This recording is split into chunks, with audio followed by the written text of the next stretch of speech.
With a legend about to hit the free agent market, could a Bobby Wagner Seahawks reunion be on tap in the Pacific Northwest? We'll investigate the possibility on a new Locked On Seahawks. You are Locked On Seahawks, your daily Seattle Seahawks podcast.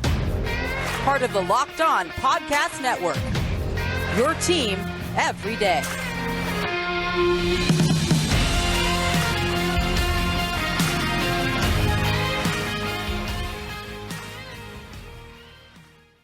Greetings, 12s. This is Nick Lee, your host on this opposite day here in Locked On Seahawks. I'm going to be the lead host today, trying to give Corbin a breather here as he still recovers from getting his wisdom teeth removed. And I know that's a brutal process, so doing my best here to give him a bit of a break. So I'm going to be doing some of the heavy lifting today, as Corbin deserves a well-earned break. So this episode is brought to you by FanDuel Sportsbook, the official sportsbook of the NFL.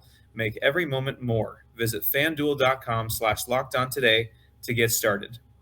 Now for your lead story here on the opening drive of Locked On Seahawks. The Rams, in case you didn't hear, we're set to release Bobby Wagner, a certain guy that I think we're all familiar with here in the Pacific Northwest. An argument can be made that he should have been a Pro Bowler for the ninth year this past season for his efforts with the Rams. 140 tackles, a career-high 6 sacks. He was used much more in pass rush for the Rams this year, earned a sparkling 90.7 Pro Football Focus grade.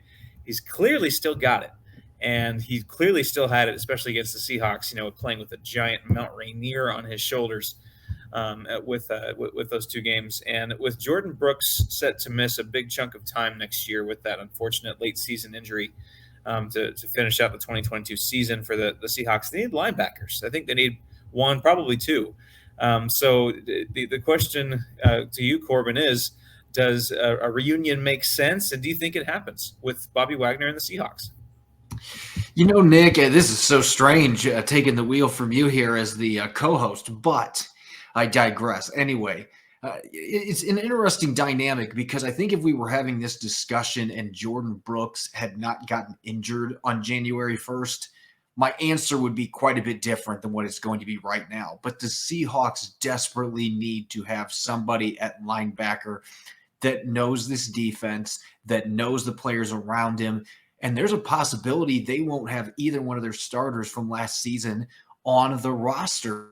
Brooks is dealing with injury, and Cody Barnes free agent next month, and it's possible another team out there might value him more than what the Seahawks do right now. And Seattle doesn't necessarily have a ton of money. We'll get to more on that later in the show, but I just think you look at the situation, and if Jordan Brooks wouldn't have been hurt, then I would have said, this is probably not something that's going to be looked into. But I absolutely expect that John Schneider is going to be calling Bobby Wagner's agent, who, by the way, is Bobby Wagner. I anticipate that once he is released on March 15th, this is kind of an interesting circumstance. He's not going to be off the Rams roster until the first day of the league year. But once that happens, I expect that John Schneider is going to reach out to Bobby Wagner, and he's going to at least offer the opportunity for them to have a discussion. What's it going to take to get you back here? Because this is a major area of concern. And just my opinion on this, Nick, I actually think that this would be a good fit and maybe a better fit now at this stage of his career with the defense that they are currently running than they were running their more traditional 4-3 that they ran for the first 10 years that Bobby Wagner is here, because he's not going to be asked to run the same coverage assignments, and he is not the same athlete. That is the one thing that has declined some. Not that he's still not an athletic linebacker, but he's not the top-tier athlete that he was for most of his career in Seattle. But he's not going to have to cover really large chunks of area in this 3-4 scheme with another inside linebacker next to him, and it might even be possible this is the stage of his career, and maybe Seattle could ask him about this. Look, we might not have you play more than 90% of the snaps. There may be some nickel and dime sets where you come off the field. Even though he had really good coverage numbers this year, there are some limitations in that regard. But in a 3-4, you can blitz one of those interior linebackers more often. And we saw how effective he was doing that for the Rams. So I actually think he could be fairly effective still in this defense, maybe more so than he was in 2021. The biggest question mark, of course, is going to be the cost. And if he wants paid like an all-pro player like he was last year, I don't think the Seahawks are going to be able to meet those demands. But if he just wants to win at this stage and he wants to come home, then it's possible that this could work out for both sides.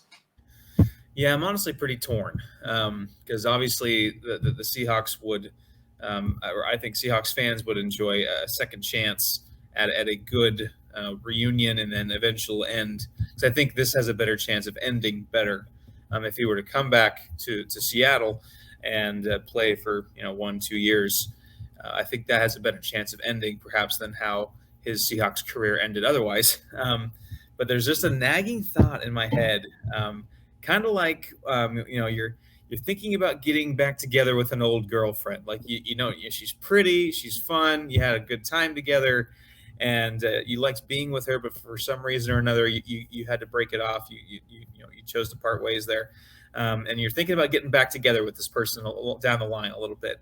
Maybe you two are at different stages of your life now. Like you're two good people, but maybe you're not quite right for each other anymore. And you mentioned, the defensive scheme might being fit more, but it's just, I think it'll depend a lot on how the Seahawks view, the prospects of getting a top tier linebacker in the draft. I think if they make that a priority and they feel good about their chances and maybe the healing process of Jordan Brooks to get back later in the year, I'm a little torn because I'd love a chance for the Seahawks to, have a better, have a little bit better of a swan song kind of moments for Bobby Wagner. But at the same time, they're trying to move forward with this young core, this new hungry group. And not that Bobby Wagner would drag them down or anything, but it's the mentality of the team. The leaders on the team are a bit different now. And I think a lot of leaders, on this 2022 season for the Seahawks emerged because Bobby Wagner was not there. Not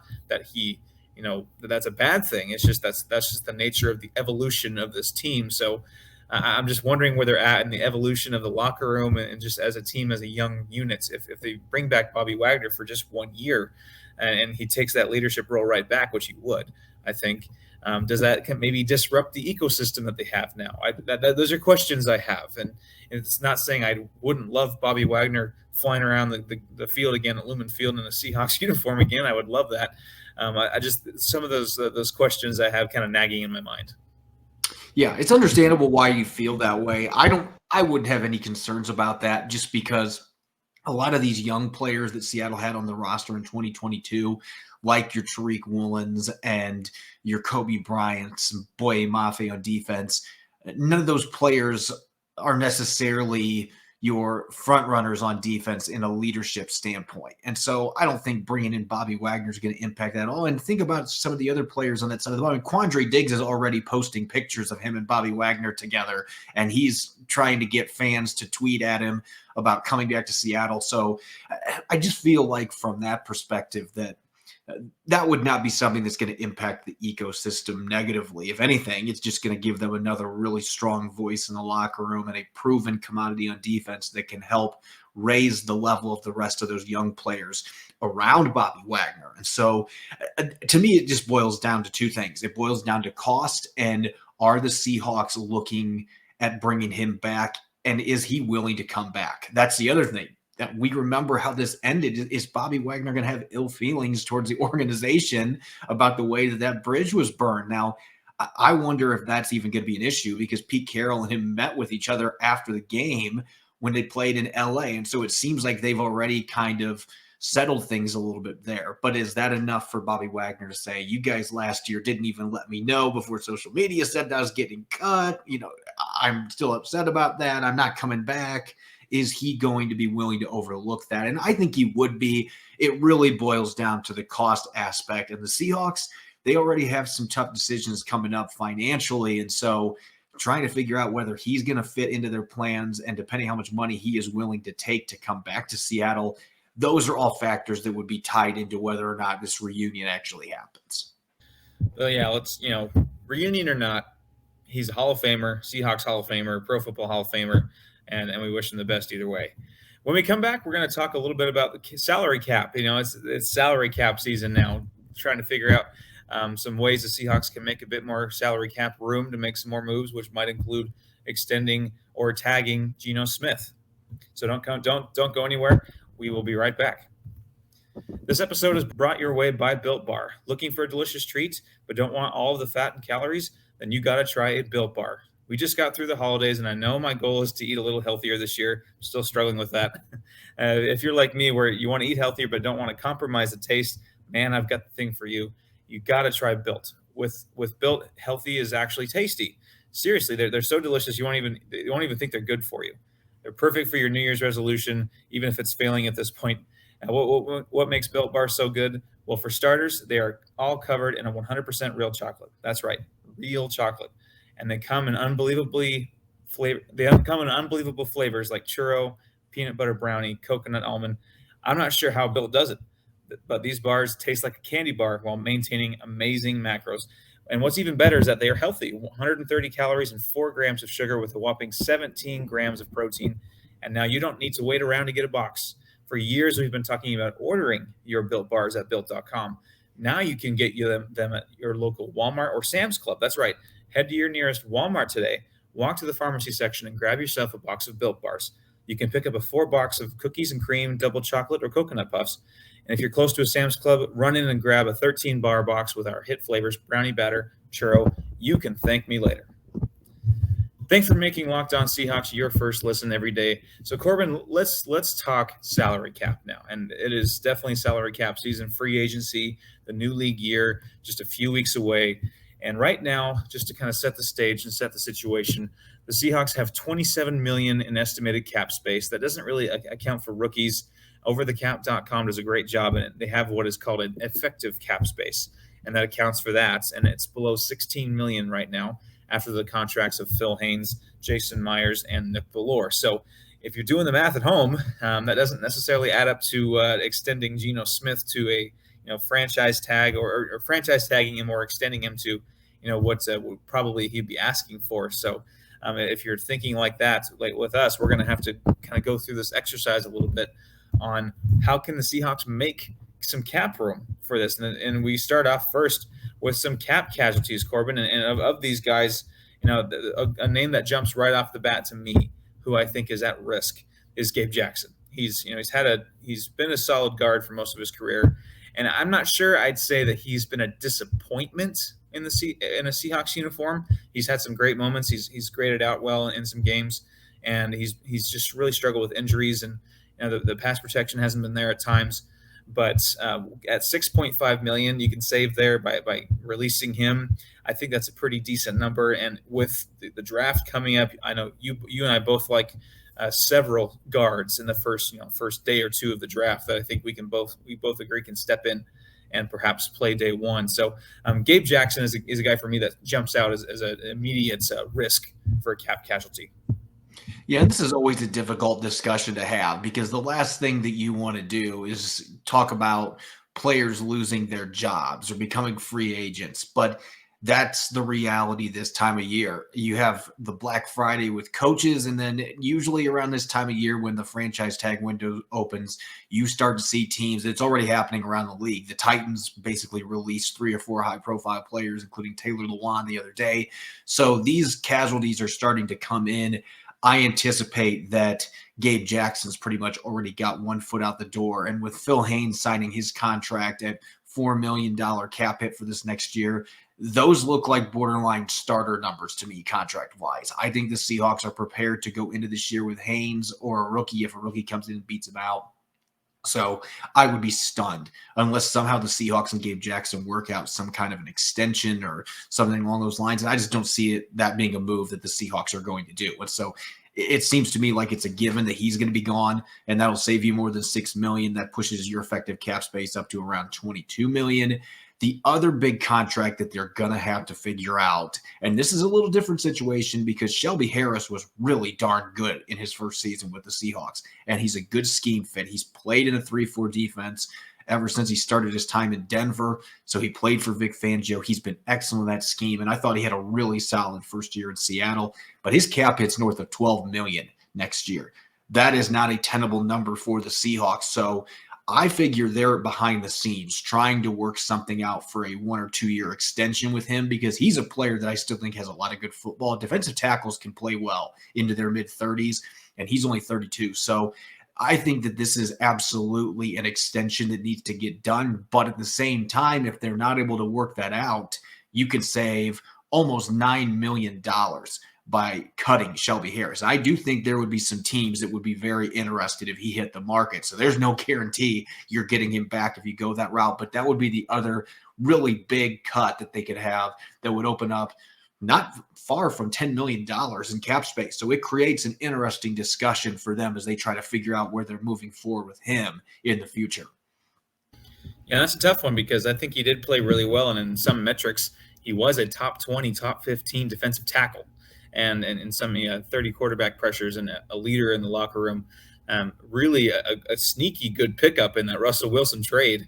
When he came over, he thought, yeah, he's probably a pretty solid defensive lineman. But once you get him in the door in the building, you realize the value that he brings to the defense. And so it would be tough to certainly completely cut ties with him and let him go.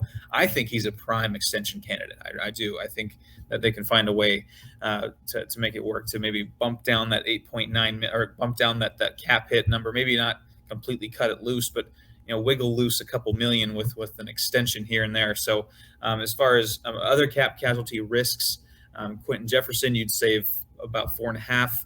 Al Woods about just over 3.5. So not needle moving cuts, but all of a sudden, that's also guys all along the defensive line. So that's you don't want to also hamstring yourself there. So I think of those, also you got to consider some extension candidates, guys that currently have contracts, and maybe you can restructure how the annual numbers look or the average value for next year look on their contracts. And starting again with Shelby Harris, I think he's a prime candidate, just with his production, his leadership.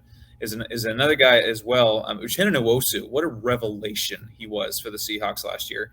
And I'd really love to see him continue in a Seahawks uniform, and whether that be in a restructured deal to, again, wiggle loose a few million here. If you can work out a few deals where you wiggle loose 3, 4, 5 million in some deals, that can add up depending on what kind of deals you do. What else, or who else, Corbin, do you think would be a good candidate as an extension in that situation?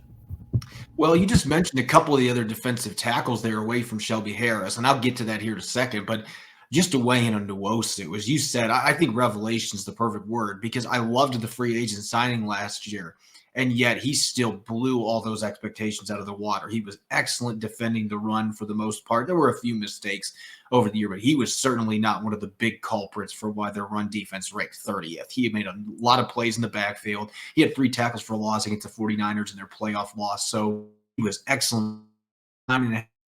Over pressures this year, and he's still only 26 years old. So this is the kind of player, while you have him under club control with a year left on that 2-year contract he signed, this is when you have that window to re-sign him and maybe save yourself a few bucks, because if he has another big season, he's going to be that much more expensive. And so you can open up some cap space in the present by locking him up on a 3 or 4 year extension. I would think it would be a 3 year, so his contract would be a 4-year deal to go till he was 30.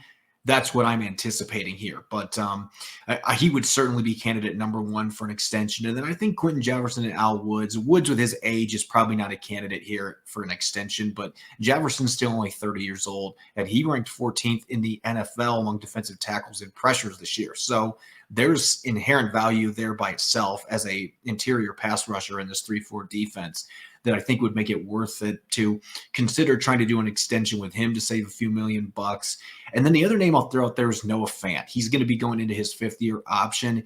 You could do some maneuvering with his cap hit that's on that fully guaranteed 5th-year option, open up some money and extend him, because you do have some questions beyond this year at tight end. Will Dissly's contract might be one that you move on from after this year, and Colby Parkinson's going to be a free agent after this year. So they're going to have to figure some things out. Those would be a couple other players that I think you could work some extensions out with that would open up some cap space and put you in better position to not only re-sign or franchise tag Geno Smith, but maybe be able to make another move or two. Yeah, all of a sudden, we thought the Seahawks had all this room to make all these crazy, great, free agent moves. But when you dive into the numbers, it's not quite the case there. And also with some restructuring candidates. So guys, you can move around a little bit of the bonus money or signing bonus. So they might not change completely an extension of the contract, but you can start moving money from guaranteed and base salary and doing things like that, restructuring. And Tyler Lockett is a guy that according to the over the cap, which is again a great site for that, they could restructure with and save $5.69 million. And Quandre Diggs is another guy that you could restructure at just over $6 million, and so both safeties just over $6 million. At Jamal Adams as well. So restructuring is also another option. What do you see as a viable option for them in restructuring? I think of those three players, that Lockett would be probably the one that makes the most sense. I think they probably want to avoid that with the safeties. This has typically been a maneuver that John Schneider does not like to do. He is the opposite of the New Orleans Saints. He does not like kicking financial cans down the road. He has not been a big fan of restructure. So I would think it's unlikely that any of those moves happen. I think the extensions and the outright cuts are much more likely. But if they were going to go this route, I don't think they'd want to do it with Jamal Adams or Quandre Diggs, because you'd be putting massive cap hits on the next couple of years, especially with Adams with his injury history. That would make it a little bit tougher for you to potentially move on next year if you were going to do that. Tyler Lockett, on the other hand, so durable, so reliable. You figure he's going to have a good chance to be on his contract through the entire life of it, or you might even have another extension with him before it's all said and done. So that would be the one I think that they'd feel a little bit safer about doing if they were going to go that route. Again, like franchise tags, this has not been something that John Schneider has been known for doing very often. He does not like kicking money down the road. And this is certainly not the time for the Seahawks to handcuff themselves financially. This is a time to quite frankly do the opposite. When we come back, we're going to talk about free agents in the AFC West division that we think that would fit well with the Seahawks, and with that limited cap space, perhaps. Don't go anywhere. We'll be right back. This episode is brought to you by Ultimate Football GM. I'm really geeked out by our new partner and sponsor of today's episode, the mobile game Ultimate Football GM. Ever dreamed of becoming an NFL GM and managing your football franchise? Well, your dream can come true, and this game is definitely for you. Manage every strategic aspect of your team, play through the season, and lead your team to glory. You're responsible for hiring the right coaches and coordinators, trading players, making draft picks, navigating your franchise through free agency and the draft, and all the ups and downs of a season. All this in a challenging and realistic game world. If you want to give John Schneider a run for his money running your own team, this is the way to go. Ultimate Football GM is completely free and playable offline. Play on the go as you want or when you want to. It's a blast, and our listeners should join in on the fun in their own league. Locked On Seahawks listeners get a 100% free boost to their franchise when using the promo Locked On in all caps in the game store. That's Locked On in all caps, so make sure to check it out today. To download the game, just visit ultimate-gm.com or look it up in the app stores. That's ultimate-gm.com. Ultimate Football GM. Start your dynasty today. Welcome back. Once again, this is Nick Lee in a bit of an opposite day here at Locked On Seahawks. I'm trying to give Corbin a breather here as he recovers, but that's I hope you can handle my voice a bit more today, you listeners. I appreciate your patience. Thanks again for making Locked On Seahawks your first listen every day. Subscribe to the Locked On NFL podcast and get daily conversations on the biggest NFL stories, plus in-depth analysis on the biggest games with NFL key predictions every Friday and Monday. Local insiders cover the weekend with game-to-game episodes. Locked On NFL available on YouTube and wherever you get your podcasts.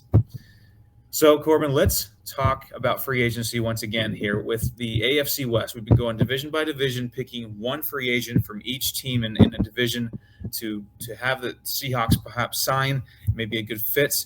And I'm going to start with the team that we've become pretty familiar with over the last year or so, almost moving up on a calendar year, and that's the Denver Broncos. There's a certain quarterback who certainly won't be a free agent for a while in Denver, but let's talk about which of these Denver free agents that are coming up in 2023 in the offseason here.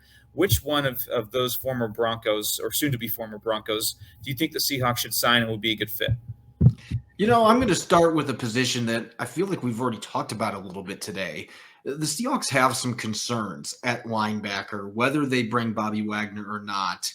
They're going to have to make an addition at that position, whether it is through the draft, whether it's through free agency. And one of the few bright spots in a 5-win season for the Broncos is a player that actually started his NFL career with the Seahawks as an undrafted signee, and that is Alex Singleton. And he had 63 tackles this past season for the Denver Broncos. Not a guy that's going to do a lot of other things in terms of stacking up sacks or a bunch of tackle for losses, but he was decent in coverage this past season, and he's played in a 3-4. He's played in a 4-3 defense. He's got some versatility, and he's got that grit, and he's got that chip on his shoulder, being a former undrafted guy that didn't make it in Seattle originally and ended up launching his career in Philadelphia and then had that really good season last year in Denver. So I don't think that in this free agent class, he's a guy that's going to command a ton of money.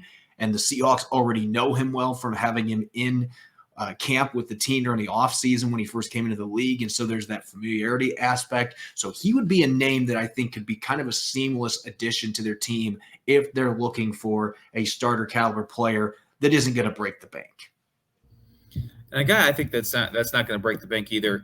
Along the offensive line, we talked about perhaps a cap casualty with Gabe Jackson at guard. That could perhaps be remedied by Dalton Risner. Now, he might cost around the same, maybe slightly less, but I really, really liked his reliability in the passing game and pass pro, and that is something that Gabe Jackson really struggled with in Seattle. In almost 600 blocking snaps last year in the 2022 season, Dalton Risner allowed just 3 sacks. So 3 sacks and almost 600 blocking snaps. Now, he's not really that highly thought of in the run game, but I think with some of the other pieces the Seahawks have along the offensive line and perhaps hopefully some more additions they make in the draft, that won't necessarily be a huge a weakness, but I really like his numbers in the pass pro, and I think that's something that where the Seahawks can improve on. And he has played mostly left guard, and that has been mainly Damian Lewis's spot, but Lewis does have NFL experience with both. So, you sign Risner, and perhaps you can make it work with both Lewis and Risner somewhere. But I really like either one of those, and they can switch it up. But having a good, solid guard to pair with Lewis and whoever you pull in at center, hopefully, a certain center from the Big Ten in Minnesota, who I really, really hope they draft at center, and anchoring him with 2 solid guards, I think would be a lot of fun. And let's go from the team that we all have come to know very well, but also gifted the Seahawks the 5th overall pick in the Broncos, to the team that won the Super Bowl, and that is the Kansas City Chiefs. So, Corbin, where are you going with with the current reigning Super Bowl champions? So this is not going to be near as big of a move as the other 2 that I'm going to mention here, but the Chiefs have a history of taking Seahawk defensive linemen. They have Frank Clark. They have Carlos Dunlap. At one point, they had Jaron Reed. I mean, they like taking really good defensive linemen from the Seahawks and putting in their rotation, and the Chiefs have had a very good defensive line for a long time running. During this run, getting 2 Super Bowls, that's been a big part of their success, is their ability to get after quarterbacks. I think the Seahawks need to do a little bit of subtraction from Kansas City to put on their line. And obviously, Colin Saunders is not going to be compared to the 3 other names that I just mentioned. But at the same time, he's still a very young player. He finally was able to put things together. His first 3 years in the league, he had injuries and just had a hard time getting into the rotation. But this year, had a handful of sacks, was disruptive, had several games where he came up with some big run stops as well. I've liked him since I watched him at Western Illinois as an FCS prospect. In fact, I wanted the Seahawks to draft him. And he is a guy that is not going to cost much money to bring in on a 1-year prove-it deal, maybe even a 2-year deal where you can get some value. And if he continues to improve, maybe can turn out to be a little bit of a steal, a player that I think could fit into this system. And so Colin Saunders would be an under-the-radar defensive tackle in this free agent class that could make some sense for Seattle to take a look at. You know me, Corbin, I'm all about the defensive line right now. I just really hope the Seahawks can boost their defensive line in the trenches there, and I think that would be a great addition. I'm actually going to go a little off script for me, and I'm going to go with a guy that certainly made some noise with the Chiefs, made some noise in my fantasy team a couple of years ago, and that is Mecole Hardman. And he might be a little too expensive for third receiving option. He's not a top 2 receiver at the moment, but I think he adds a flavor to the Seahawks offense that they currently really don't have. A guy that is a threat not only vertically but horizontally. Any other direction you can think of, he is a threat, and a guy that really the Seahawks were hoping that guy was Eskridge, and honestly, it just has not panned out. It's becoming clearer and clearer that Eskridge might not be that guy, and unfortunately, some of that is outside of his control with injury concerns. But I think Mecole Hardman, if the Seahawks are serious perhaps about moving on from Eskridge, Hardman is a guy who's proven it. He's done it. He is coming off a groin injury, didn't play in the Super Bowl, and it was limited a little bit by injuries this year. But I think just with his skill set, he would be an excellent addition to the Seahawks offense. It'd be really, really fun to see some design plays with him in the run game too. The jet sweeps and getting getting things horizontal as well as vertical. And let's go to Sin City now, Las Vegas, with the Raiders, and they've certainly have had already an eventful offseason with their quarterback, or former quarterback, I should say. So where are you going at with the Las Vegas Raiders, Corbin? I'm going to go way off script here, but this is something that our listeners should know quite well. I am a fan of traditional fullbacks, and I feel like they're starting to make a little bit of a comeback in the NFL. You're starting to see more teams that are using fullbacks, maybe not in the traditional sense, because you have your Kyle Juszczyks out there that are more pass-catching weapons, but they can still block. I wish that the Seahawks had a more reliable, I don't even know if reliable is the right word, but just a fullback that was more involved in their offense. And that leads me to Jacob Johnson, who started his career with the New England Patriots and last year played a lot of snaps for the Raiders of the backfield, 255 pounds. He's shown in the past he can catch the football a little bit. He's a really good blocker both in the run and pass game. And I just think it makes defenses have to account formation-wise for things that they don't have to worry about when there isn't a legitimate fullback. And this is not bashing Nick Bellore, but Bellore played 17 snaps as a fullback last year. And I know it's not a big part of the Rams offense or Shane Waldron's offense coming from that Rams system, but as much as the Seahawks like to run the football, you'd like to see them get back to having that bruising fullback that can really do damage in front of Ken Walker III and whoever's in the backfield and really open up seams in the run game. I think Jacob Johnson could be one of those under-the-radar difference makers that really gets that run game into true form where it's in the top 5, top 10, as Pete Carroll wants to see it year in and year out. I know very few things get Corbin excited more than talking fullbacks, and so that had to be coming eventually. I'm going to go on the defensive side, and I might get some eye rolls since I was a little wishy-washy about Bobby Wagner coming back. But linebacker Denzel Perryman is my pick. He had a Pro Bowl season in 2021, very solid this year as well. Even though he didn't make the Pro Bowl this year, 83 tackles, 14 tackles for loss, 2 picks and a sack. Pretty much all over the board, ranked 12th amongst linebackers in run defense per Pro Football Focus this year. Plenty of production for an off-ball linebacker. He's been a pretty solid, maybe not elite, but a pretty solid, serviceable off-ball linebacker for the better part of 8 years. And he could fill in nicely for the absence of Jordan Brooks, especially if I don't think he's going to cost that. I might be wrong here, but I don't think he's going to cost as much as Bobby Wagner might initially start wanting from teams that are calling to him. I think he would Perryman would be a nice stopgap for whether Jordan Brooks is recovering or perhaps bringing along a draft pick himself. He isn't the same athlete sideline to sideline as Brooks or maybe even perhaps Bobby Wagner, but really few are, honestly. So I'm going to go Denzel Perryman there as a bit of a stopgap linebacker who's been productive in his career. And last but least, in my opinion, let's go to Los Angeles and talk about the Chargers. I still am not used to that. It never will be. Former San Diego, or current native San Diegan myself. Let's go to the Chargers, Corbin. And who you got for the Chargers? So I'm going back to the linebacker position. It's really building off of your last pick there. I'm going to go with Drew Tranquill, formerly of Notre Dame, also played at Carroll High School in Fort Wayne, and I actually have some friends that coached against him. So I have seen this kid play going back to his high school days. And from a fit perspective, I do have some questions because he has struggled at times as a run defender, and he's not a big linebacker. And so at times he's had issues getting swallowed up by blocks. So I don't know in a 3-4 necessarily if that's going to play well. At the same time, though, this kid is an elite athlete. He has been able to make plays in coverage. He had an interception in their playoff loss to the Jaguars. Still can't believe they lost that game, but had an interception of Trevor Lawrence in that game. That's called charging, folks, by the way, and they are pros at it. It doesn't matter if they were in San Diego or L.A. That curse went with them, but I digress. Tranquill is a player that you can blitz frequently, that can be used as a weapon in that regard, can get after the quarterback, can make plays in coverage. And I still feel like there's enough solid tape of him defending the run to think that there's still room for him to grow in that aspect. He might be a little more pricey than the other two linebackers that we've talked about on here because he is a younger player, a former high draft pick that has started a lot of games in the league. But he does a lot of the things that you're looking for modern linebackers to do well, particularly in coverage with that athleticism, the ability to make plays on the football. And so he would be one that would intrigue me as one of the linebackers to look at if they're not going to bring back Bobby Wagner, but they're wanting to add a younger starter that maybe can play alongside Jordan Brooks for the next several years. Yeah, he would be definitely more than just a stopgap linebacker. I agree.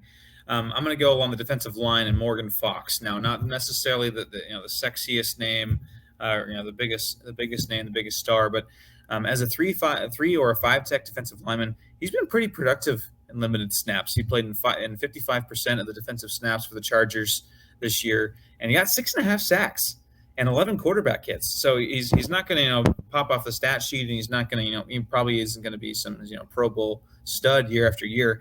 But I think if the Seahawks make a few more moves and some draft picks perhaps and kind of retool that defensive line, he could be a piece that could add some very, very solid depth in that defensive line and hopefully be productive even with some limited snaps.